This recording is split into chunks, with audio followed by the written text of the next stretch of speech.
Alright, so let me catch up to you a little bit here. What do you guys get here? 55. 1/4. Oh, I see, 0.25. I thought you said 55. I know that.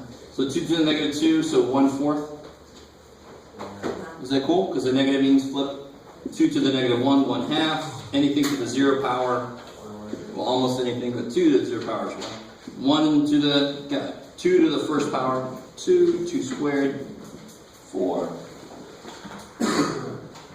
So, this direction is pretty simple to see what's happening. In fact, let me throw these symbols back in. What's the limit as x goes to infinity? When x gets really freaking big, when my inputs get really big, my outputs are getting Twice as big. even bigger. Right? Cool. So then this is going to be infinity. But what happens when x gets what happens this direction? The smaller and smaller that my input gets. Asymptote. Goes to 0. I like it because it's yeah, exactly. So the limit as x goes to negative infinity of this, because you'll always have, for example, if I said 2 to the negative 1, 0, you can put zeros on there if you want to. It's always going to be 1 over that. So that's never going to equal what, but it's going to get really, really close to what? 0. So this is pretty much, for me, as a human, I'm going to say that's just about 0. Right? You guys with me? So there definitely is an asymptote. Very different one. It's not a rational expression, but other functions can have asymptotes. When I raise 2 to a power, it can't become negative, but it can get stupid small. So that's that. I can't go negative, but it has to get small, so it's got to slam up against 0. So when I graph this thing,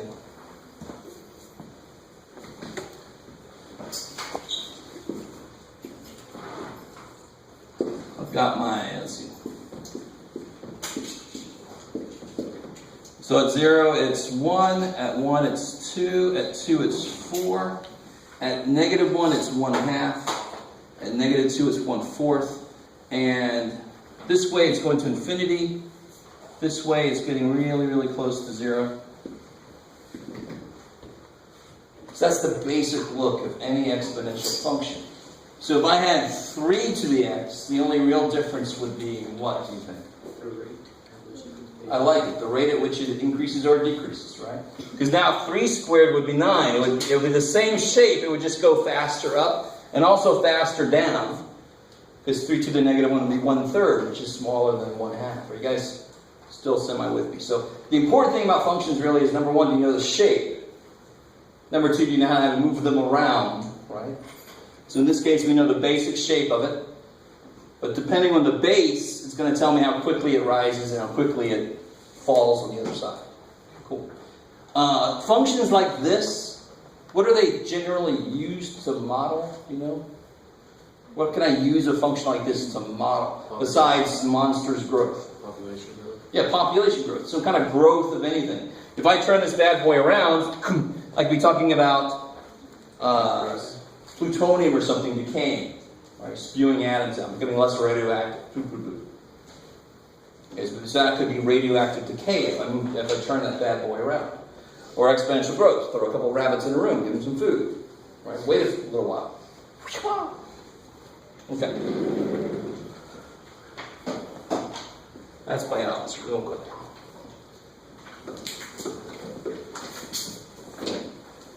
So there's going to be a whole little section in here. Hopefully you guys remember, if I ask you to graph on top of this, what would this look like?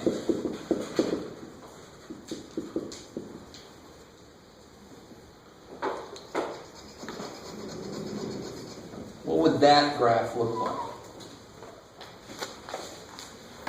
Shift it to the right. Careful. To the left. To the left, up 3. All right, up 3 I agree with. So that's with the x, right? That's with the x. So it's going to be left to right. And remember, it's always the opposite. All my inputs have to be 1 bigger than they used to be. So I should be right 1. And then, of course, once I do that, I can lift everything up 3. So this would be right 1, up 1, 2, 3. right 1, up 1, 2, 3. Right 1, up 1, 2, 3. So now my function, and where's my asymptote going to be now? It's at 0 right now, it's going to be at 3. Because if I move an infinite line over, the line doesn't give a shit. Right? What's happening? But if I move it up, it definitely happens. So if I move it up 3, the asymptote now is here. So it's going to look like that. Cool. So there's going to be a whole section of graph this exponential function, graph this shifted exponential function. You know, that should not be a huge deal. That's my hope. They're not all going to have base 2 either. Right, so you got to be careful about that.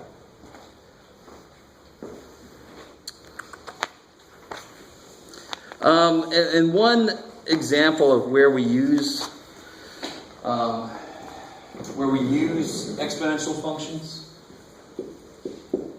besides population growth and all that,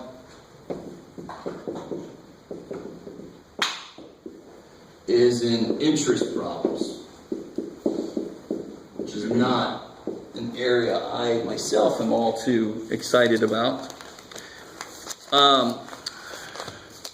But the basic idea is, see if you guys can do this.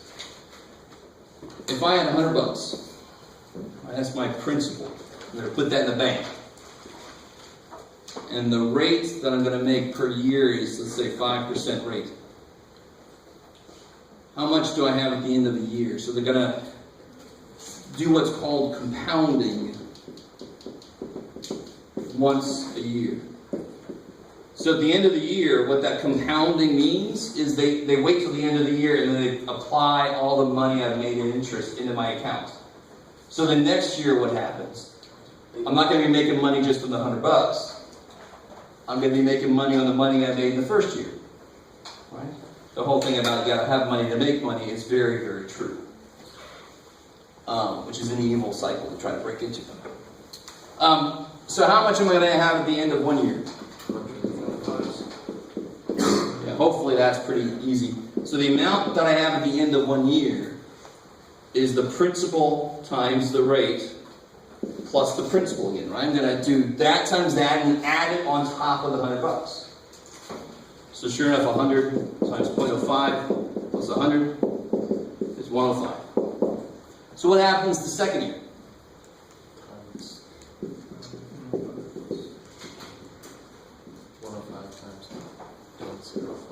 So it's still PR plus P, but now what's this P do? 105. And the rate is still 5%. So how much money do I have now? 110.25. 110.25? Because the interest you made was 5.25. So now the first year you made $5, the next year you made $5.25. $5.25. Right? So obviously if you had a lot more money, this amount extra each year would be even more. So now, 2 things. That's pretty simple. First thing I want to do before I make the equation too complicated, overall don't want to spend a ton of time on this, but if I did this in symbols, this is 1 year. Can anybody simplify this for me? Is there any way I can simplify that a little bit? I like it. Be very careful when you're factoring out from P leaves a 1. So far, so good?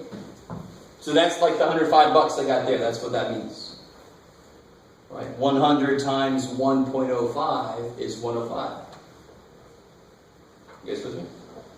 100 times 1.05 is 105. It's a little bit better form. So for the next year, my amount is going to be how much I have now, which is this. Oh, you're going to love this. Plus how much I have now times the rate. So that's like the 105 plus 105 times 0.05, right? What can I do with that? Same kind of thing I did with the first one, right? What comes out of both? The P1 plus 1. Yeah, the whole thing comes out, right? That's the GCF. And what are you left with? Careful. That divided by itself is 1 plus r. So you actually get p times 1 plus r squared. So the amount at the end of 10 years would be to the 10th power. It's amazing, right? You can already see the pattern. The whole thing would happen again. You see the pattern. So the amount after n years would be p times 1 plus r to the nth power. Yes, sir? So P is the original amount of money in the bank. Exactly. P is the principal, the original amount. So P never changes in this case. That P never changes. That's why here I was struggling with, I should have put like a P1 for like the first year, after the first year amount. Alright, so is everybody semi-cool with how that factoring thing came about? I'm spending way more time on this than I wanted to. So the other thing is you can have compounding more often than just every year. I can compound it every month, which would kick ass, because then you'd be making money on top of your money quicker, right? At the end of a month, I put more money in, yay, because the next month I put more money in, yay, and I keep growing and growing. And eventually you get to the point where you can actually, I don't think they do it here, which would make more sense to do it here. You could do it exponentially. You could do it compounded continuously. That would be neat. But if I just do this, if I say n is the number of times I compound. And compound again just means putting money in the bank. Right? Get the interest, put it in. Get the interest, put it in. So if I did it every month, obviously n would be 12. Cool. Then what happens, and let's say t is the number of years in the bank. Then what happens to my formula is this. I get a equals p times 1 plus. Now here's the thing.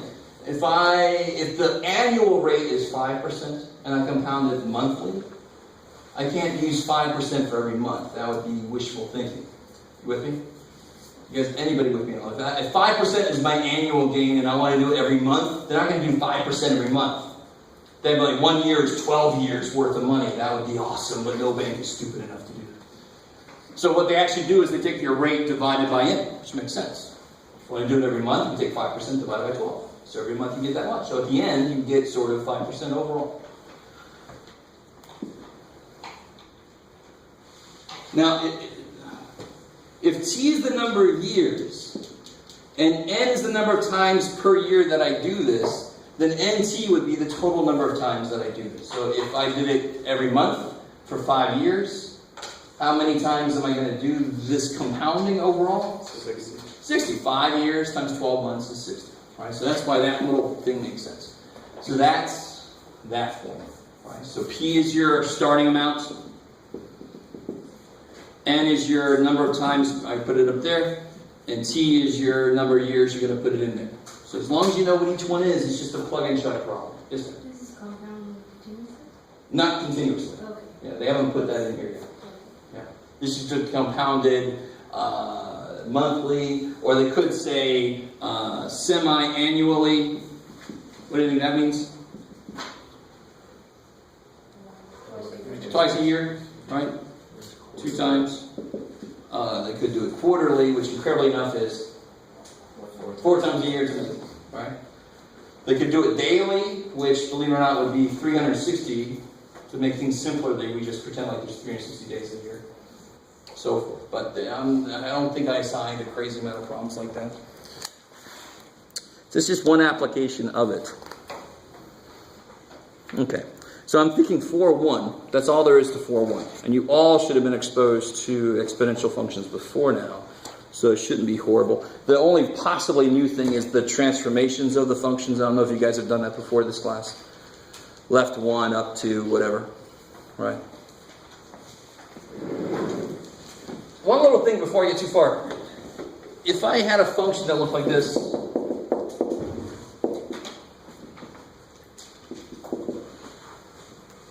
Is there any simplification I could do there?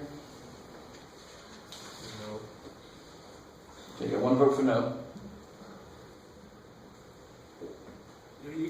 You could actually. Oh no. Good. Stay away from that. Yeah. All right. Don't go there. Don't go towards the line. I can't multiply 2 times 3 and make 6 to the x minus 1. That is so not good. I have x minus 1 threes, but how many 2's do I have? 0. One of them, right? 1, 2. I don't have x minus 1 sixes then, there's no way, right? I only have 1, 2, how can I put it to all these freaking 3's? So am I with me? And of course it's PEMDAS, it's order operations. I have to do this before I can do that. I can't even do this yet because I don't know x's, so be very careful. That really sucks when you do that. It makes a lot of problems a lot harder than they should be. So be careful.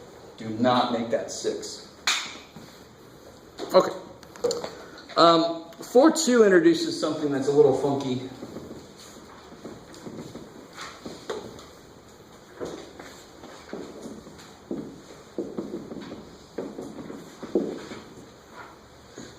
And to me, let me see if I remember this because I was going to look it up earlier. I forgot.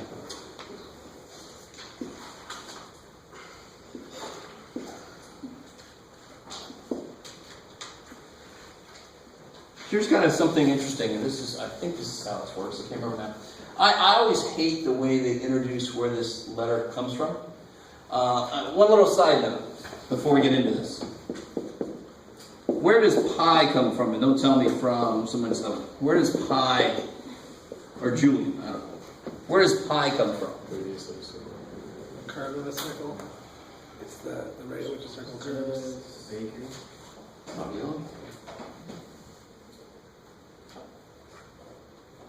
I can see where you're coming Like from, the but arc of a circle. it's not quite that.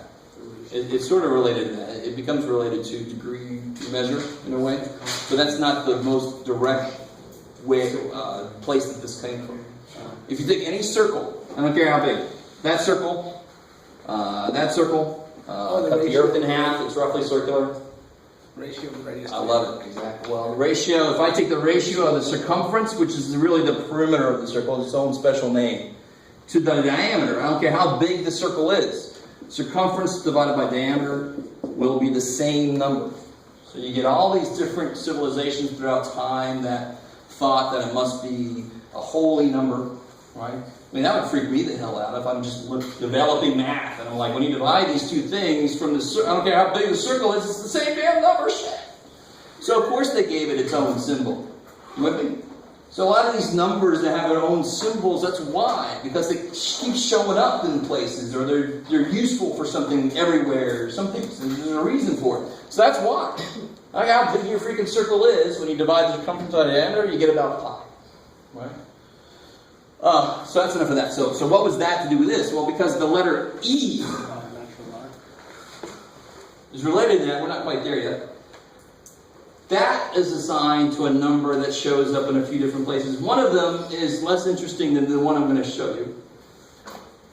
So that could be any number you want it to be. And I want to know, and this is the function 1 over x. And this is not something that's in the book. And we're all going off of my memory right now, so it's a little scary. But it's roughly something like this. And this is actually a little calculus too. We're not going to do calculus right now, but you can do this in calculus. I want to know the area that's in here. And actually, I want to know, when is this area going to be 1? What do I make x? So the area below this is exactly an area of 1. Are you guys kind of with me? So if I don't go far enough, then that area is going to be too small. The area is going to be like 0.3 or something. You guys semi with me? A little tiny bit. So, real quick, what number would be here? What's this? I love this kind of question because it's not hard, but it just looks like it's hard. 1. Because when you plug a 1 in, you get 1 out. Okay, that's 1. So if I had a box like this from 1 to 2, that would have an area of 1. You with me? You got it kind of with me? All right, this is cool. So if I was allowed to make a box like this, I would go to 2. But I'm not allowed to do that. So since I'm not allowed to count this much area, x has to be bigger than 2. Does that in itself make sense? Because if I'm allowed to make this whole box, I would just go out to 2. Because now what's the area of the box? 1 times 1 is 1. That's exactly what I want. I want to see how far do I have to go to make the area. But I'm not allowed to use this part. I have to stay under this curve. So I'm like, shit, I got to go further out. So really the question is, here's 2. How far do I have to go out? I have to go out this much. Bless you. Which is 2.7128, blah, blah, blah, blah, blah, blah. That to me is more interesting than what the book talks about. And what the book talks about is sort of interesting. Did I just miss my... Yeah, A2. The book says, if you look at... This is what all books say, really. If you look at 1 plus 1 over n to the nth power. Let's stop and think about that. I don't want to. Let's do that. So think about what happens when n gets really, really big. So the power is getting really stupid big, right? So your first instinct might be, well, this thing is going to go to infinity. But what's happening to the inside? What happens to something like this when I let the bottom get really big? So it's a 0. So it's really approaching 1 to the infinity somehow. Right? So is the inside ever actually equal to 1? No. But it's getting really stupid close to 1. So it's interesting. I got the power trying to make it stupid big, and the inside's like, no, I want to stay 1. So the two of them kind of agree, and this limit becomes e. That's the point in the middle where it agrees. It says, all right, I can't go to infinity. I can't really be at 1 because you're never really 1 inside. So let's just say we're at 2.718. That's kind of freaky. So that's why mathematicians throughout time were like, whoa, let's give this thing a letter because it's just like that freaky pi thing. It's kind of neat. Right? So that's where that symbol, why they assigned a symbol to this number. So all 4.2 talks about is why the hell we have a symbol for E. And then they start using E. Oh, here's where we have continues to come out. That's right. Okay, good. Just going to take this away. So E is a little freaky to graph by hand because it's such an ugly number. It's somewhere in between 2 and 3, closer to 3. So if this was 2 to the x, and this was 3 to the x, then e to the x would be somewhere in the middle, closer to 3, right? But that should not be very satisfying. So I'm certainly not going to make you graph these by hand. You have to make your scale freaky. You have to have like a 1, E. That's not very good. So E is not very, even though it's somehow related to something called natural, it's not very natural to use. Okay. I don't really want to say too much about that. Blah, blah, blah, blah, blah, blah, blah. Yeah. So all 4.2 is about is introducing this idea of E. Because E is actually, when we do talk about population growth, if I use E, what ends up in the power is actually related to the rate of growth. Right? So whatever ends up in the power is related to how quickly some population is growing. Or shrinking, if it's negative. Maybe some population is shrinking. On an island somewhere, they're running out of food, so the population is shrinking. Actually, that would be not just an island, but anywhere. Let me see if there's a specific problem here. Here we go. Perfect. This is what I was talking about earlier. Blah, blah, blah, blah, blah. Look at number 22, page 313.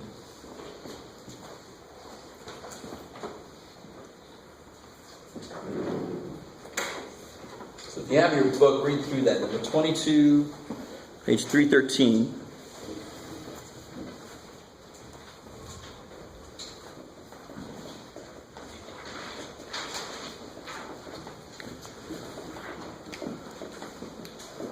So iodine is used as a tracer. They give it to you, and then they can the imaging they do, they can pick up the radioactive iodine. This type of iodine decays in such a way, blah blah blah, that the mass, the radioactive mass remaining after T days, is given by this function. So the mass of radioactivity, the radioactive mass left after T days, is 6e to the negative 0.087. See? Now let's discuss.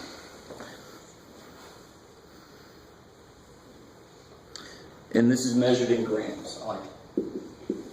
Grams, and this is, I forgot already, days. All right. Cool. So this is when they figure out the antidote for the creature and start shrinking, thank God, and it stops eating people. That's always good. I know it's going to be shrinking, it's going to be getting less because it's to a negative power. So remember, what happens with a function like this versus a function like this?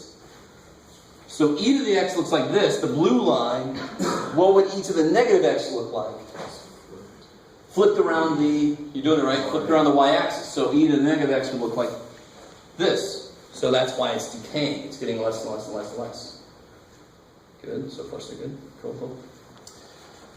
So they asked me, let me see if they say what I want them to say. Yes. Find a mass at t equals 0. And what would that really represent? So they inject me with the stuff, and they take me over, and they're going to put me in the machine. Right? 0. Where you don't have anything inside of you. There's no design. Right after they put it in me, and it hasn't decayed yet. This is the amount present at first. And this is called the initial condition in physics and stuff. They say this is initially what was going on, is at t equals 0. So how would I figure that? What is m of 0? You have to put this in the calculator? No, you shouldn't need to, right? It'll be 6e to the ugly number times 0. So what's 6e to the 0? 6. Because anything to the 0 is 1. 0 to the 0 is freaky as hell, and you'll talk about it more in calculus. So that part A is pretty easy, right? Anytime you have e to a power, when you plug a 0 in, that's 1. That kicks ass, or anything to a power. Part B says, how much remains after 20 days? So take a minute, don't say anything out loud, and try to do that. So part B says, what if the time is 20 days? How much is still radioactive? Don't say anything out loud. It's really just an exercise in can you use your calculator correctly? Also in, do you have a calculator today? I do, but it's recording this right now. Oh, I have one.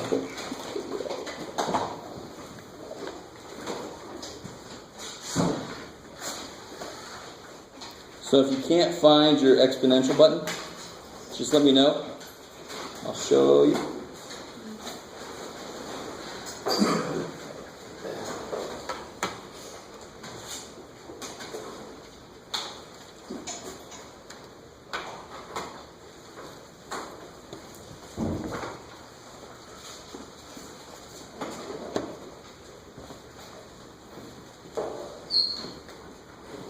All right.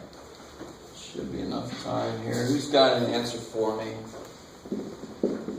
1.05-ish. Say again? 1.05-ish.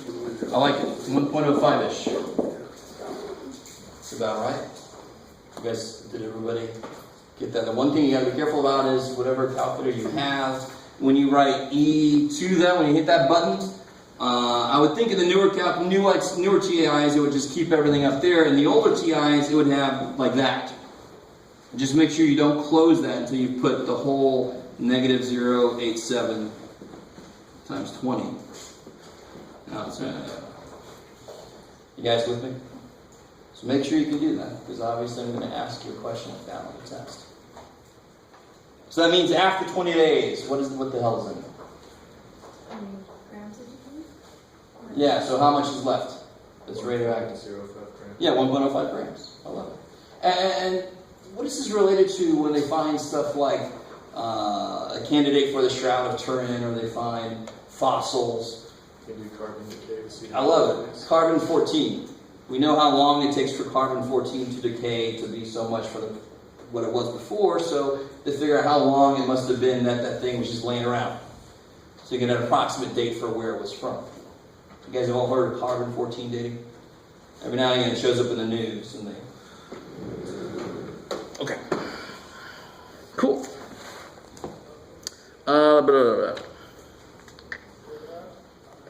How much? Let me see. No, let's not do that. So so let me do one little thing and then we're going to get out of here a little early. Don't overload you too much here. Yeah. So let's go back. Let's remember this graph here is basically. So we had at 0 it was 1. At 1 it's 2.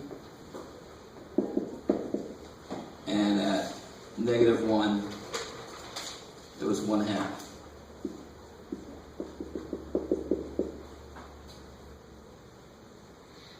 Went from there. And of course at 2 it was 4. I almost ended up there. Blah blah blah blah blah. So and actually, so we have that image. So you guys all have that in your notes from earlier. I just want to put it up there for me because I don't have my notes from earlier. So where we're leading now is, what if there was a part C to this question? And they said something like, how long would you have to wait until there was 0.5 gram left? How would you set up that equation? So remember, the overall idea was this. What's my unknown now? The time. The time. The t is my unknown. Where the hell would the 0.5 go? For the 1/2 gram. For the mass. So I want the mass to be 0.5, and I got to somehow solve, got it, for t. Now, for some of us, that won't be a problem, because you guys have seen this before, and maybe you remember this, but there's a general truth in algebra course. In order to solve an equation with a function in it, I have to know that function's inverse. Right? We actually know that a lot better now that we went through that section about inverses. Right? Yes, sir? Wouldn't it be 6e? Oh, yeah, I left the 6 out. I knew there was something I was doing. Thank you. So I somehow need to get that t down from up there, right? So I need to know a function that will do that for me, or a function that will kill the e and bring that stuff down. Somehow I need to know the opposite of e. Yeah, No, never mind. that's right. I thought you had to multiply it by like e's something. And I really want to make sure you guys can see. Let me write a little bit less disgusting problem up here. What if I just had 2 equals 5 to the x? All right, so the question really is, what do I raise 5 to get 2? Well, 4 to what power is 2? What do I raise 4 to get 2? 1/2. I love it. You take a square root of 4 to get 2. I love it. So you raise it to 1/2 power. So the answer here should be somehow close to 1/2, right? A little less than 1/2, because the square root of 5 would be a little too big. You with me? So the x answer, but I want to know the exact answer. We don't currently have a way. If you divide by 5, does that do shit for me? If I divide by 5, and I always have people try to do this, and they say, man, x is too fixed. What's wrong with that? X is an exponent. Yeah, this is division. This is exponentiation. They're not opposites of each other. So they're trying to apply a function that's not truly the inverse of what I have. So I can't solve an equation unless I know the opposite of what I got in it. Right? That's the basic idea of algebra. Solving equations with the opposites of things. So, what I want to do first is at least get a graph of the opposite function. We can do that. We don't even know what the hell a function is. But we certainly can graph the inverse function. Do it. In fact, I've given you a picture before with just points on it, and you graph the inverse. You've done that in homework. That's all I'm asking you to do right now.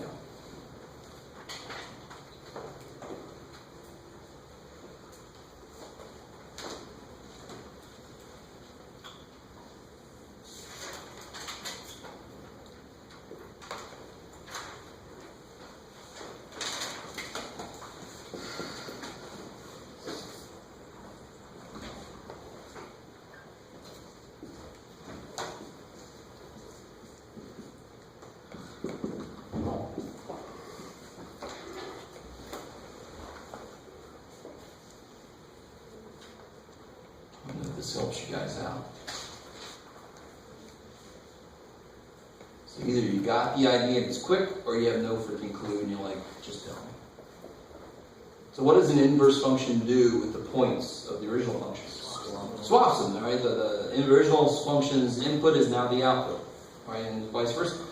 So now, since the function went through -1, 1/2, the inverse function has to go through 1/2, -1, 1, 0, 2, 1, 4, 2. Right?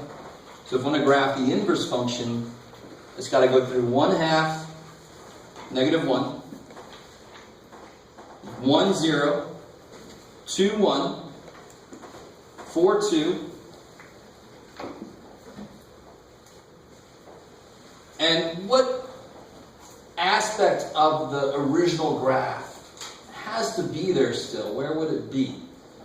What am I talking about? Well, I've already got the shape there, but the asymptote was along the x-axis before, so now it makes sense it's going to be a y-axis. They switched the x and y. So if the x-axis was an asymptote before, the y-axis is now the asymptote for the inverse. That kicks some x. It's pretty simple. So now, and that's sort of like what it looks like it's doing here. Right? How do I get 1/4? -2. 1/8? -3. So that's exactly what's going on. And that's sort of, yeah, it's not too bad. My scales kind of sucks, but oh well. You still see the idea of the mirror right down the middle, the y equals x line. You guys with me? So we have graphed the graph of a function. We don't even know what the function is right now. So this function right now, the best we can say is 2 to the y equals x. Where the hell did I come up with that? Exactly. That's the first step in finding the inverse, is to switch x and y. And I don't know how to go further, because to go further, I need the freaking inverse. Really, I need to actually be able to do the opposite function to solve that. So here's what we do. And it's really, I want you guys to go into this in the right way, because for some reason, just to say what we're going towards, logarithms for some reason kill people. I don't understand it, because they are actually stupid easy. It's just that they're so new to people. Now hopefully your 110 teacher or wherever you came from made it to logarithms. Sometimes they don't. I don't know if they did. Right? So has anybody never seen logarithms before? Yeah, nobody wants to admit it. It's okay. All right. Or hopefully everybody has. That'd be cool. So it's really the same idea with the logarithm. So I have this, but that's not really satisfying. It's even more than just not satisfying. I need to be able to write that as a function of x. Currently it looks like a function of y. It's no good. So it's really the same thing as writing this. What function is it really denoting there? Not a cube. How do I get the answer? Take a cube root, right? So this is really trying to say this is the x would be the cube root of 8. So if I had x to the third equals y, let me say this wrong, y to the third equals x, the better way to write this is x is, got it, y is what? If y cubed is x, cube root of x. So I want to take that step. But that symbol, the cube root symbol, we're so used to it by now, we don't even think about the fact that, where the hell did that come from? Why does it look like that? It looks like division. That's stupid. Who came up with that? Have you guys ever thought about that? And of course, the 3 always looks like it's out here or something. It's a horrible decision. But we weren't around when they made that decision, so oh well, we just stuck with it. So same kind of thing here. I want to be able to write this as y is a function of x somehow. Something, and we haven't figured out what this is yet. But I want to be able to write it like that. It's really just a symbol choice. So if I told you, if I asked you, what's the cube root of 27? 3. Why? PS 3 times 3 times. I love it. We think about it backwards, right? We don't actually do something to the 27, besides maybe you can say you split it up, but we think backwards. What does it take 3 of to make 27? We think backwards. It's exactly what you have to do with these. So just to cut to the chase, very, very long cutscene there. That's the symbol that they chose. From the Latin logarithmos, which I can't remember. I didn't look at that. Study of something. I can't remember now. And back in the day before we had calculators And they had logarithmic tables of just the log 2 of 4, the log 2 of 5, the log 2 of 6, and then have it. And you could do it on a slide rule. That was exciting days. You missed that. So did I, by the way. I'm not that old. I am pretty damn old, but not that old. So when you see this question like this, log base 2 of 8, here's the key thing. We know what question to ask ourselves when we see a cube root. That's why cube roots are relatively easy. We know to ask ourselves, what does it take 3 of to make 27? That's the question. And you might not even say it, but you just have it inherent, you know it. Here, you're saying, what if you knew what the question was, it would be easy. So the question here is, what power do I need on the 2 to make 8? 3. And I say it that way specifically. I could have said how many 2's would I multiply to make 8, but I want to make real clear that it's a power that we're always talking about. The outcome of a logarithm is always a power. So yes, you're right, it would be 3, because 2 to the 3rd power is 8. I like it. Cool. How you guys doing so far? So let me do a lightning round here. Real quick. So what's log base 3 of 27? 3. Because 3 cubed is 27. Right? I get people write 9, they're thinking division, but why the hell would I write division as log? It's got to be its own thing. Right? Everybody likes it log. What about log base 8? Let me freak you guys out a little bit. Well, let's not go there yet. Log base 8 of 8. 1. That's almost simple. What about log base 8 of 1? 0. 0. Good. 8 to the 0 power is 1. So all these answers are the powers you need on the base. See how stupid easy logarithms are? Not to be stupid easy. Here's where they start getting a little more difficult, but you just got to think about it for a second. I actually asked you this question earlier. Where we did it. Sort of. 1/3. I like it. Whenever you have this number is smaller than that number, but it's not smaller than 1. It's going to be some kind of a fraction. It's going to be a root, right? So what root do I take of 8 to make it to? 1/3, the cube root, right? 1/3 power in this case. So just to show you what I mean by what I just said, let's log base 8 of 1/8.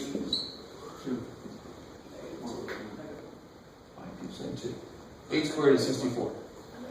So what do you raise 8 to get 1/8? Negative 1. So see what I mean? If some of you guys might get this, some of you might not. If that number is smaller than this, but it's not smaller than 1, the answer is going to be some kind of fraction. It's going to be a cube root or a 5th root or something.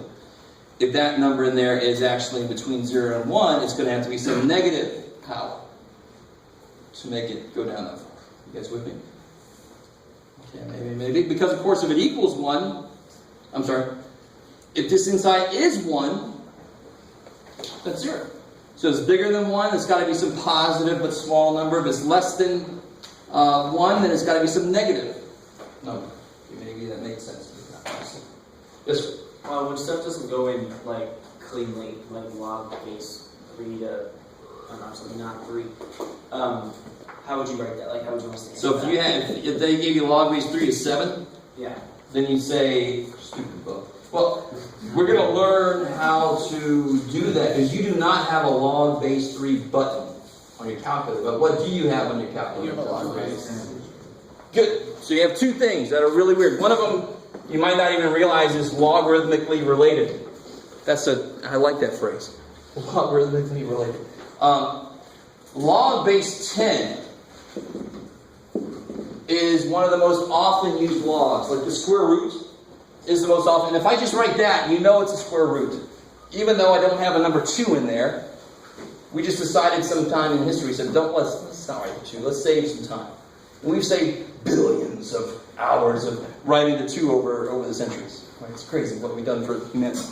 But here, since log base 10 is the most used log, it's what we use for decibels, it's what we use for something that didn't used to matter, to my Virginia students that now matters to my California students, which is the Richter scale. Right?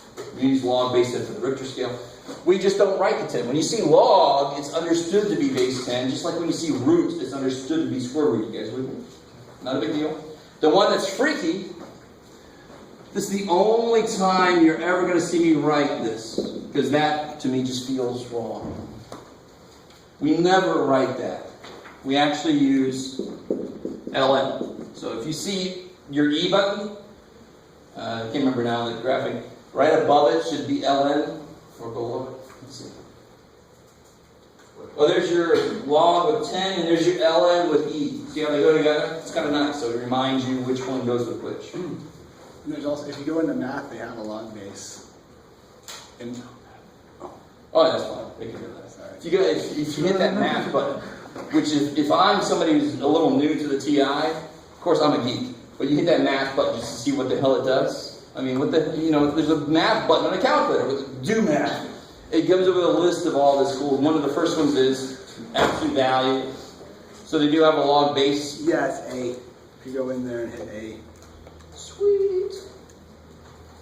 Cool. So now you could do log base 3 to 7. Yep. For setting up for the division for that, when you do log base or log 3 divided by log 7, or is It would actually be log 7 divided by log 3, but we're not there yet. We haven't done the change in base formula yet. That's how we're going to handle that later. Not yet. Last little thing I want to ask you. What is log base 2 of 2 to the b? I love it. For 2 reasons. One reason is very stupid. What do you raise 2 to get 2 to the b? B. But the other reason is actually kind of cool. Log base 2 and 2 to a power are what kind of functions? Inverses. So of course they kill each other. They'll leave you with b. Right? That actually is a good way to look at it. What if I wrote it the other way around? What's 10 to the log 11? 11. Because log means what? Log base 10. 10 to a power and log base 10 are inverses. We could die. 11. Alright. So we're almost to the point where we can go back and solve that problem I had earlier with the t in it. We're there, because it was this base e. We just take the l in. Alright. So what was that problem I had earlier? I want to know how long it would take to have half a gram left. Remember that? And it was 0.5 equals 6 e to the negative 0.087 t. So what is the opposite of e to a power?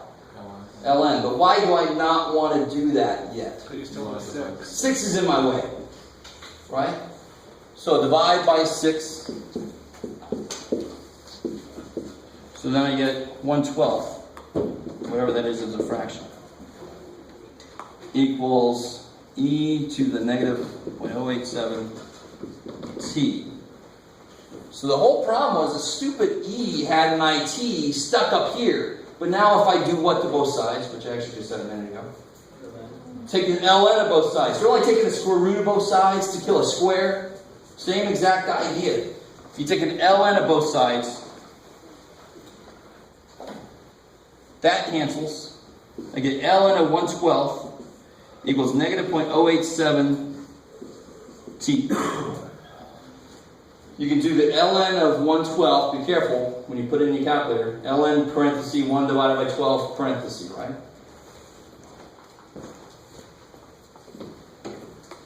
Should be some negative number. Negative 3. I like it. So you get negative 3.48 blah blah blah equals negative 0.087 t. Divide by negative 0.087 and we'll finally figure out what the hell t is. 30, 40, 30.1212. What is it?